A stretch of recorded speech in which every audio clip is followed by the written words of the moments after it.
Most probiotics are absolutely useless. What if I told you that there were two specific single-strain probiotics that have the ability to cure GERD, IBS, SIBO, and histamine intolerance?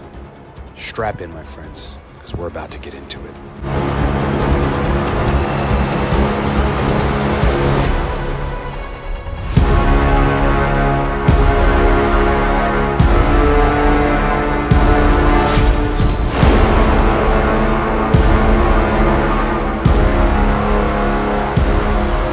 What's up, everybody? It's your boy Ryan, and this is the Thunder Channel on nootropics, on physiology, on testosterone, on feeling, performing, and functioning awesomely. And boy, do I have a good one for you. I am your host, Ryan Michael Ballows. Subscribe to the channel if you haven't. Hit the bell to get notified. Get the YouTube app to get notified in real time. Products support this broadcast. Number one, the Cortex stack.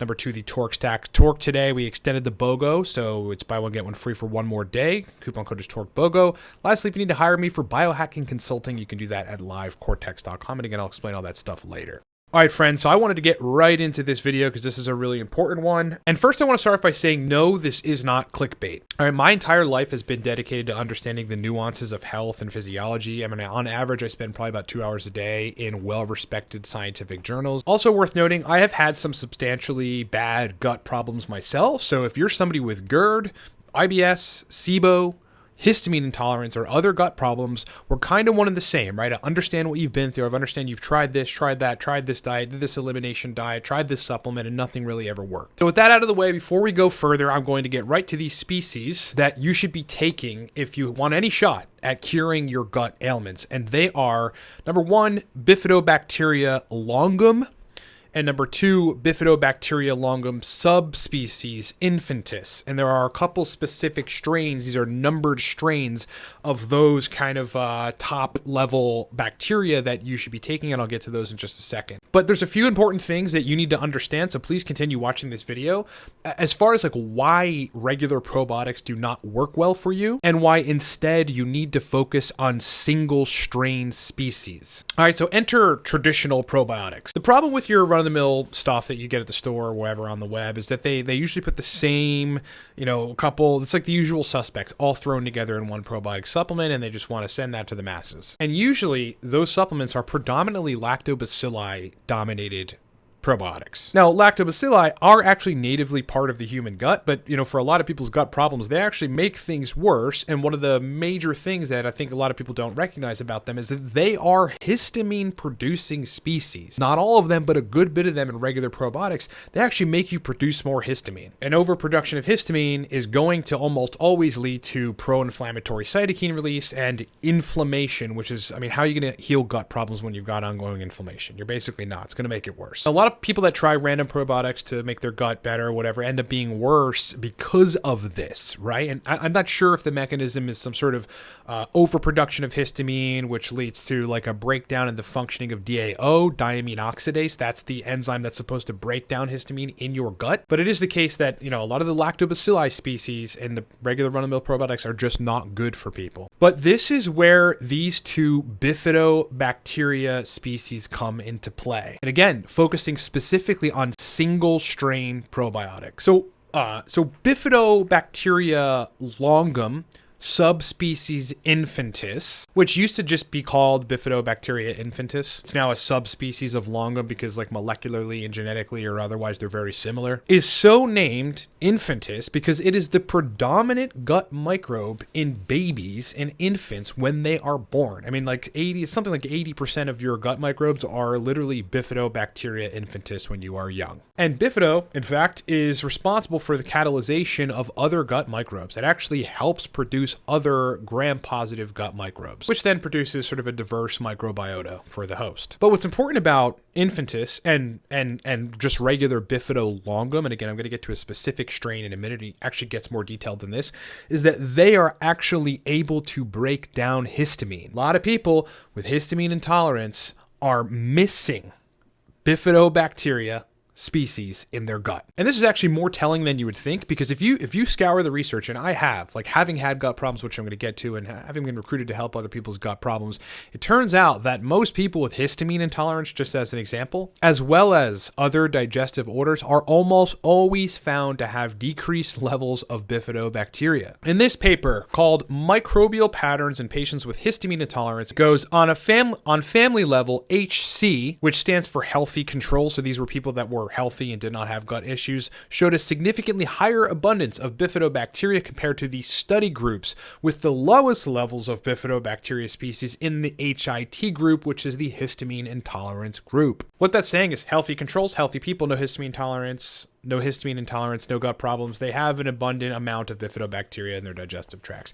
People that don't, people that have gut issues, and people that have histamine intolerance issues have reduced levels. In fact, the group with the most reduced levels of Bifido species was the histamine intolerance group. So let's take that a little further and go on to some other bigger issues, because maybe you don't have histamine intolerance, you don't think you do, and you have GERD, SIBO, IBS, etc. If you scour the web for anecdotals, the one thing you're going to find very clearly if you're looking at it enough is that people tend to heal their gut problems when they focus on strain-specific probiotics. In a Reddit thread titled "I Cured My IBS post-antibiotic with B. infantis," the user states, "Along with monitoring my stress and keeping a food journal to identify any trigger foods, Bifidobacterium infantis saved my life and cured my IBS. I've tried a ton of RX drugs for IBS, but none helped much except for Zofran for nausea." Now, the user stated previous to that, he goes, or she goes, "My doctor prescribed probiotics 25 billion twice a day, but that wasn't making much of a difference. I imagine this is because it wasn't a single strain and it probably had histamine-producing probiotics in it."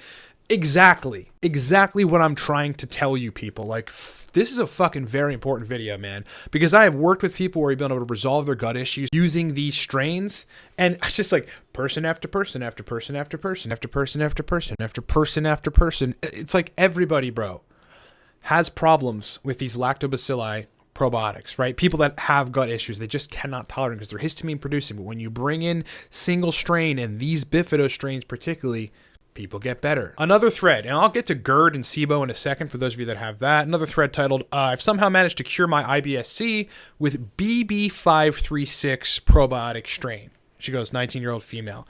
The user states that after years of heavy IBS symptoms, they cure their IBS with Bifidobacteria longum BB536. Now, this strain has been particularly helpful in clients of mine as well as myself, which I'm going to get to, for resolving pretty long-standing conditions like SIBO and like chronic GERD. I'm going to get to why that happens. It has to do with carbohydrate metabolism and digestion here in a bit. And one reason that the Bifido species particularly is helpful in a lot of these people, aside from histamine, etc., is that Bifidobacteria longum BB536, so this specific strain, actually has the ability to colonize the gut. Most probiotics do not colonize. They're transient. They end up in your sewage system. But, Bifido, depending on host of factors, stomach acid, bile salts, even immune function, whether or not someone's immunocompromised, these things play a role in this. But if there's any probiotic that has shown in the literature to be able to colonize the human digestive tract in probiotic form, it's actually Bifidobacteria longum, and specifically BB536. That isn't to say that Bifido longum subspecies infantis can't colonize the gut, because it probably can under the right conditions. Longum BB536 is what you're looking at if you want colonization. If you needed another example, moving on to some other issues, I'll point you to this Reddit thread titled IBS-C and SIBO cured with single strain BB536 probiotic. SIBO is small intestinal bacterial overgrowth. It's difficult to say exactly how that happens. Usually people starve themselves of carbohydrates from a fad diet like keto or carnivore or whatever, and then, as a result, they're not feeding Bifido, and Bifido drastically reduces, and they end up with a bunch of problems. The author states, "At day 7, my gut went from years of constipated type 1 SIBO bloating. No matter what I tried, I spent thousands of dollars on endless lifestyle changes trying to everything to cure this, to twice daily movements and 50% reduction in bloating. I am still improving. I have tried over 50 different strains of probiotics and yogurts with zero success." Like, dude, if I'm not making the point here, generally it made me much worse. However, BB536 strain has been life-changing. And from my research on the matter, one of the main reasons that, besides colonization, as well as besides the reduction in histamine. I mean, these are the bacteria that actually help you reduce and degrade histamine. That these are helping people to cure their gut problems is because, again, if you think about Bifidobacteria infantis, when you're a baby, that bacteria helps to catalyze the production of other gut microbes. So you're actually adding to the diversification, like you're recolonizing your gut in a lot of ways. You're literally helping produce other beneficial gram-positive microbes by taking these Bifidobacteria species, single strain probiotics. Here's where it really gets interesting. The predominant issue in people that have a lot of these issues have to do with carbohydrates. And the Bifido species play a central, not an ancillary, not some sort of random, non-effective role, a fucking central role in the digesting of carbohydrates, the processing, the fermenting. Look, people with a lot of these issues, this is what happens. Carbs, okay, they sit in the small bowel. They don't digest properly. They ferment.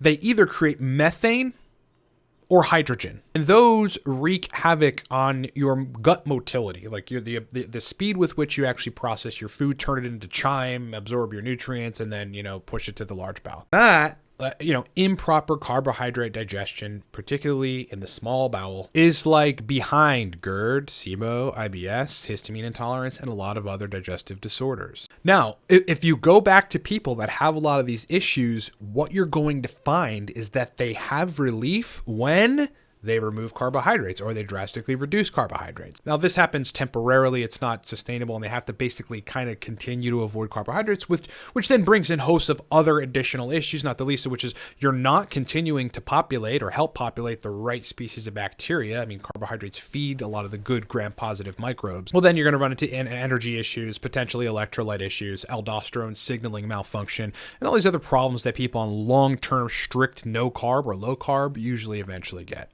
Again, the fact that people can reduce carbohydrates and have alleviation from their symptoms does not mean carbs are bad. It means specifically the whole point I'm trying to make here, which is that the bacteria that are responsible for properly dealing with your carbohydrates are lacking. I've had clients come to me, long-term carnivore, long-term keto, completely think carbs are going to kill them, and they've got a host of fucking issues. I get back into reasonably healthy shape, and in some cases, pretty rapidly with these two Bifido strains. Okay, so we have a lot of things going on here. Bifidobacteria longum, subspecies infantis, have the ability to colonize the gut. They are incredibly useful. In fact, one of the main constituents of your gut that degrade histamine. Okay, if you're taking lactobacilli species and all those other probiotics and you're wondering why you're not getting better and or you're having a histamine response, those of you with histamine intolerance, and for those of you that have that, I feel sorry for you because I know what that's like. You have to avoid a lot of shit. Everything gives you all kind of weird symptoms when you're dealing with MCAS and all this other stuff. These species degrade histamine, and they are predominantly responsible for the metabolism, the digestion, the fermenting, the actual efficacious use of carbohydrates once they enter the small bowel. And everybody that's got gut issues, right? They always alleviate their symptoms by removing carbohydrates. They're all missing Bifido species, my friends. I couldn't be more passionate about something, honestly. It's just a big part of my life. Most people that come to me have one issue or another in addition to us needing to use nootropics to make their brains perform better.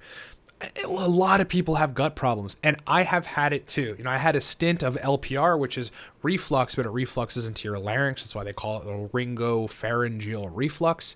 Nothing I did consistently made it better. Sure, I could remove carbs for a little, and that would help. Sure, I could take some peppermint oil and some other things. Sometimes stomach acid helped. Sometimes it didn't.